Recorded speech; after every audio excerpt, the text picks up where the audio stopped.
Bom, nós vimos que existem muitas memórias na GPU e existe mais uma além da memória constante, que é a memória de textura. Eu não vou entrar em tantos detalhes na memória de textura porque ela não é tão frequentemente usada. De qualquer forma, eu vou falar um pouco por alto qual é a ideia e o conceito dela e, eventualmente, se sentirem que é necessário, podem consultar a documentação e ver melhor como usa. Né? Na verdade, a memória de textura é a mais diferente de se usar, porque ela é uma memória que vem do contexto gráfico, mas que a gente ainda pode usar para alguns tipos de tarefas. Bom, basicamente o que é uma textura? Em computação gráfica, nós vamos ter que a textura vai ser uma imagem, uma matriz de dados que vai ser usada na interpolação de um triângulo. Então, quando nós tivermos um triângulo compondo uma geometria, nós vamos pintar o interior desse triângulo, fazendo interpolação da cor, da iluminação, mas também nós vamos fazer uma interpolação dos pixels que correspondem à textura desses pontos.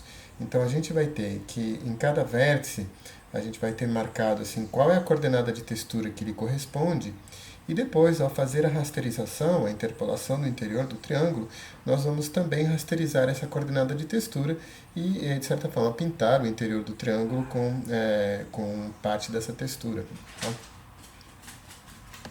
Tá? A memória de textura tem uma característica igual da memória constante de ser uma memória só de leitura. Na verdade, durante o pipeline a gente não altera, não muda a textura permanece constante. Então, de igual maneira, a memória de textura não vai permitir que a gente escreva por parte da GPU dentro dela.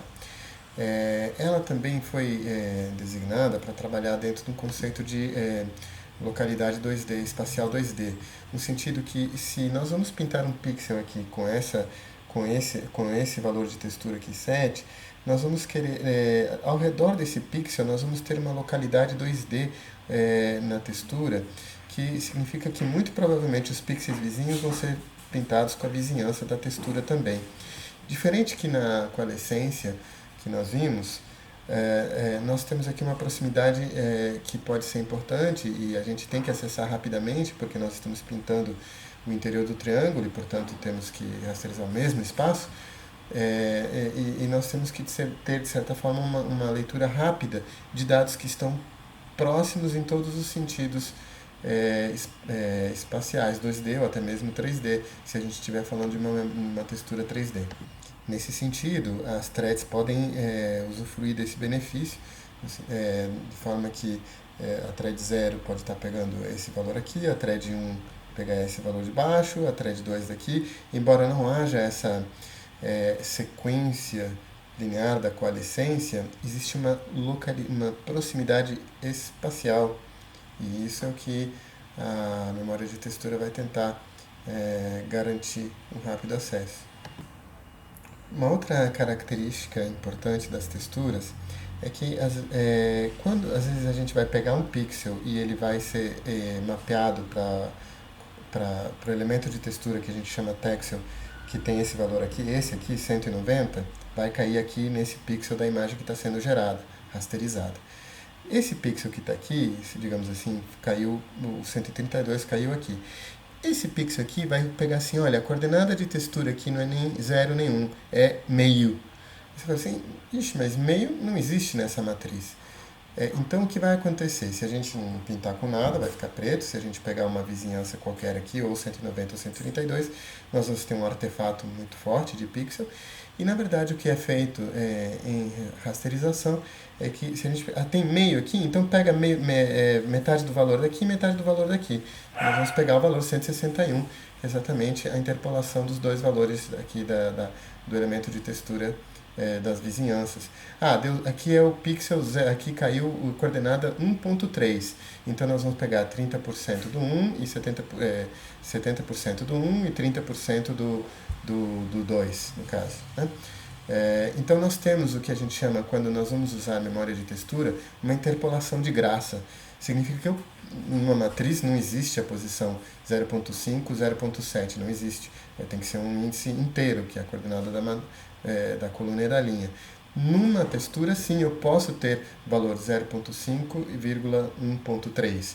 porque na verdade significa que vai pegar um pedaço, nós vamos já fazer a interpolação e pegar assim, o valor correspondente aí, com os devidos pesos em relação às suas vizinhanças. Em algumas situações, como por exemplo, se nós estivermos trabalhando com propagação acústica, ou a gente tem grids e a gente vai eventualmente querer ter valores, tem valores discretos, mas quer pegar valores contínuos para algum tipo de grandeza, essa interpolação de graça pode ser bem interessante. Então, de novo, se a gente pegar numa memória de textura, se nós temos um vetor de textura, eu tenho o valor em 0 vai ser esse aqui, o valor em 1 vai ser esse aqui, o valor em 2 vai ser esse aqui. Mas eu posso pegar o valor 1,5, e aí no 1,5 vai ser esse valor que está aqui, que é uma interpolação, certo? Uma última característica diferente da memória de textura é que num vetor normal a gente tem, digamos assim, valor que, vamos supor um vetor de tamanho 5, ele vai do 0 ao 4. Não faz sentido eu pegar a posição 5. Não existe nem na memória. Uma textura, ela pode, na verdade, se repetir várias vezes, a gente chama de tiling. Então, se, por exemplo, cair a posição 5, significa que ela corresponde a um novo começo da textura. Então, vai do 0 ao 4, o 5 seria o 0, o 6 vai ser o 1, o 7 vai ser o 2, e assim por diante. Então, nós temos tratamento de bordas, que vem automaticamente no caso da textura. Então, quando a gente tem um dado na memória de textura e eu pego um valor que está fora do tamanho máximo que essa memória tem, seja 1D, 2D ou 3D, a gente vai